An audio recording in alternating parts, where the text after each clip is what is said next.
Selamat siang, perkenalkan nama saya Alsan Soleman Kamlasi dari Universitas Muhammadiyah Kupang, Prodi Pendidikan Sosiologi dengan NIM 2022511011. Di sini saya akan mempresentasikan proposal PTK dengan judul Peningkatan Hasil Belajar Materi Berbagai Kelompok Sosial dalam Masyarakat Multikultural melalui media gambar siswa kelas 11 IPS SMA Negeri 4 Kupang. Latar belakang pendidikan yang berlangsung di sekolah dimaksudkan untuk meningkatkan kemampuan siswa baik dalam aspek pengetahuan kognitif, sikap afektif, dan keterampilan psikomotorik. Pendidikan tersebut juga berlangsung secara berjenjang dan berkelanjutan sebagai upaya peningkatan kemampuan sumber daya manusia.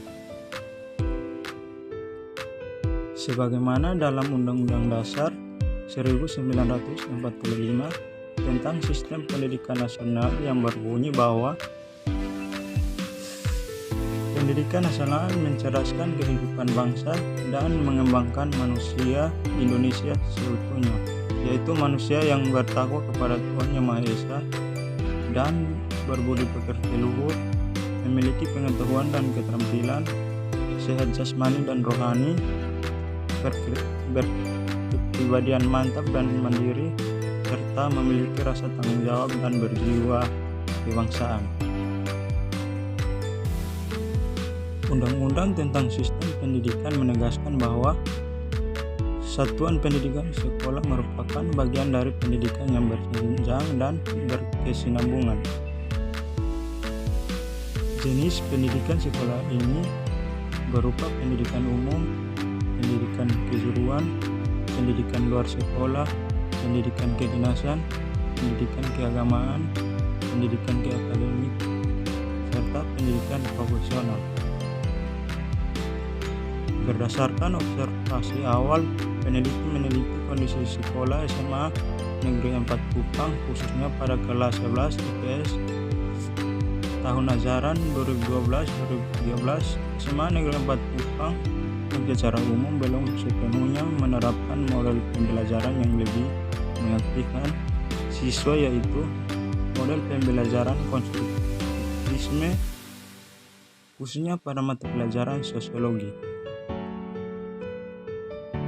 Berdasarkan latar belakang yang telah dikemukakan, maka peneliti ingin mengadakan peneliti terhadap masalah tersebut dengan judul Meningkatkan Hasil Belajar Sosiologi pada Pokok Bahasa Nilai Norma atau Alienasi melalui pendekatan konstruktivisme sesuai kelas 11 IPS SMA Negeri 4 Kupang.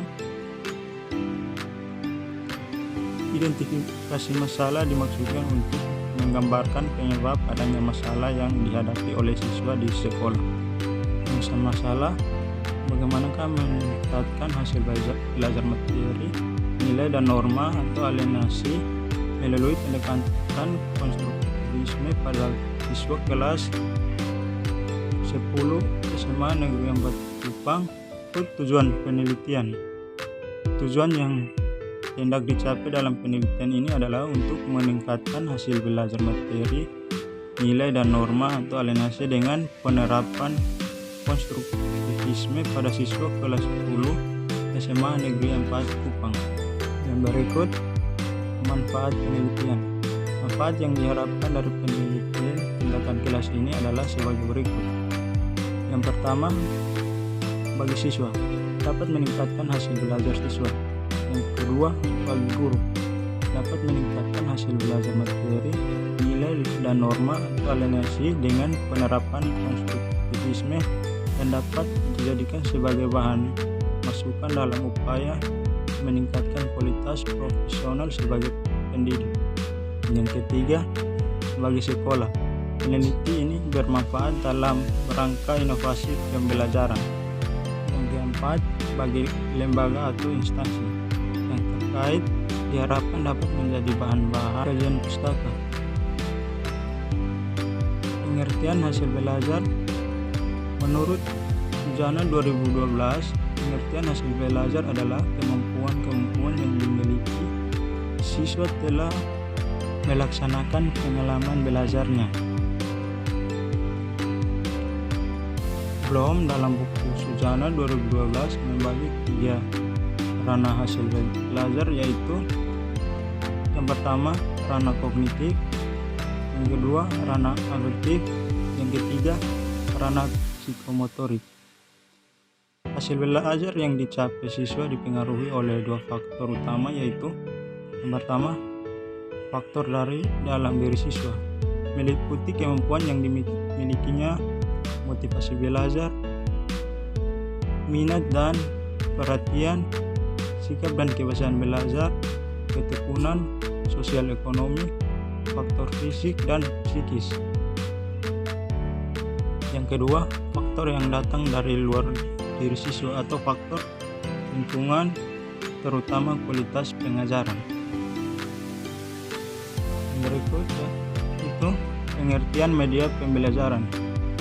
Media berasal dari bahasa Latin dan merupakan bentuk jamak dari kata medium yang secara harfiah berarti perantara atau pengantar.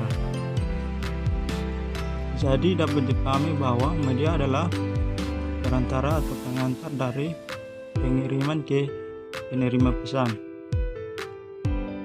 Media pembelajaran secara umum adalah alat bantu proses belajar mengajar. Segala sesuatu yang dapat dipergunakan untuk merangsang pikiran, perasaan, perhatian, dan kemampuan atau keterampilan pembelajar, sehingga dapat mendorong terjadinya proses belajar. Yang berikut yaitu jenis media pembelajaran. Ada beberapa jenis media pembelajaran, diantaranya yaitu yang pertama media visual, grafik, diagram, chart, bagan, gambar, poster, kartun, dan komik. Yang kedua media audio, yaitu radio, tape recorder, dan sejenisnya.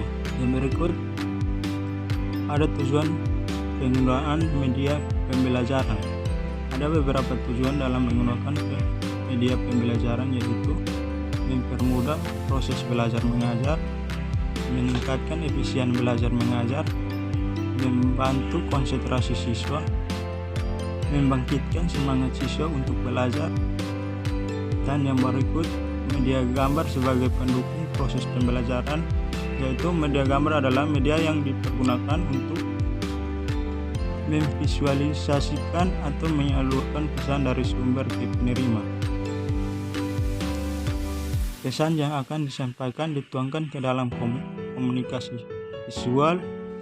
Di samping itu, media gambar berfungsi pula untuk menarik perhatian, memperjelas sajian ide, mengilustrasikan atau menghiasi fakta yang mungkin akan cepat dilupakan atau diabaikan bila tidak digrafiskan.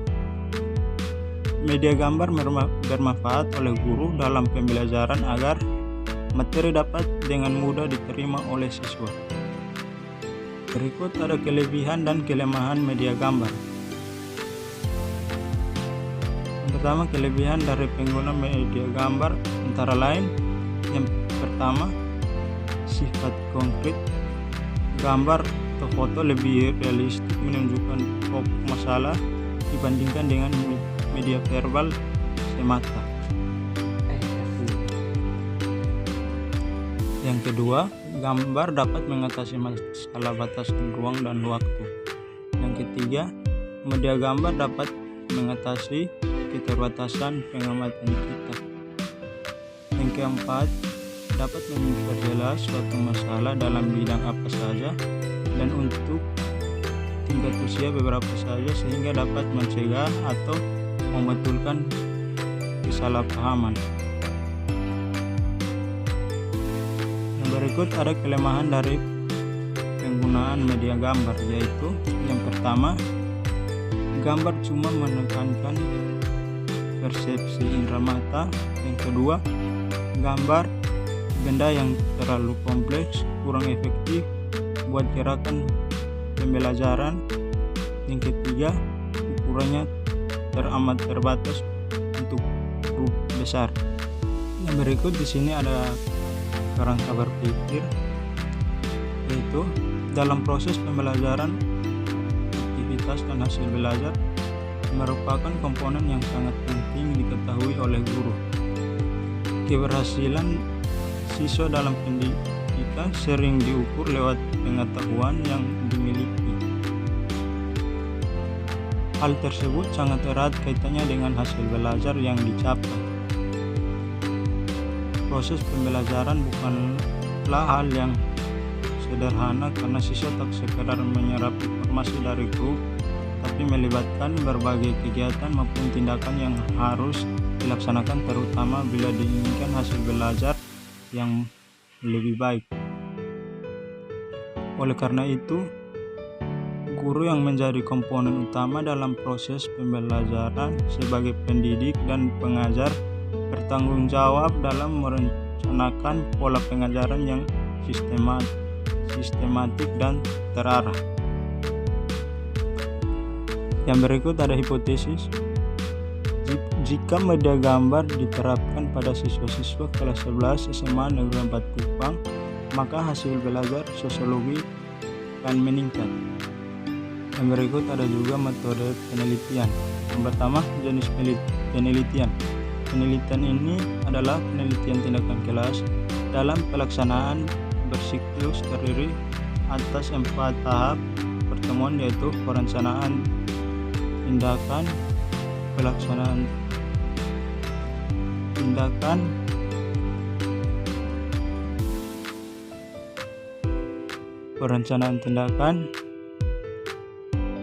observasi dan evaluasi serta refleksi. Yang berikut yaitu lokasi dan subjek penelitian. Penelitian ini dilaksanakan di SMA Negeri 4 Kupang dengan objek penelitian ini adalah siswa kelas 11 dengan jumlah siswa sebanyak 25 yang terdiri dari 16 siswa laki-laki dan 9 siswa perempuan SMA Negeri 4 Kupang. Yang berikut ada prosedur penelitian. Waktu penelitian tindakan kelas ini dilaksanakan selama 3 bulan, yaitu pada bulan September sampai dengan November. Penelitian ini direncanakan sebanyak 2 siklus, masing-masing siklus 1 kali pertemuan. Yang berikut di sini ada teknik pengumpulan data.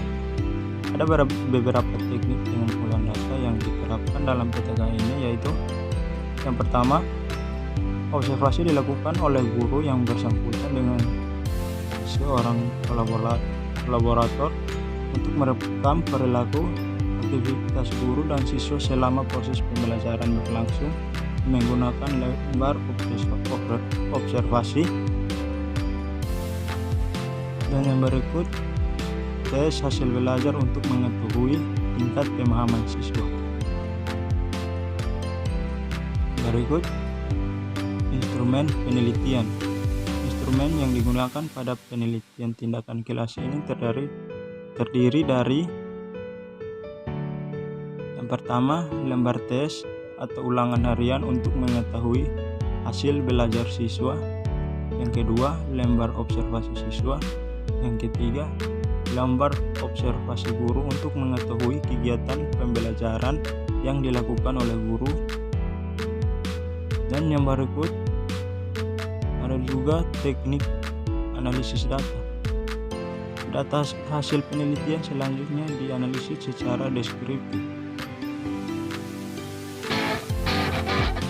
Demikian dari hasil presentasi saya. Selamat siang dan terima kasih. Bye bye.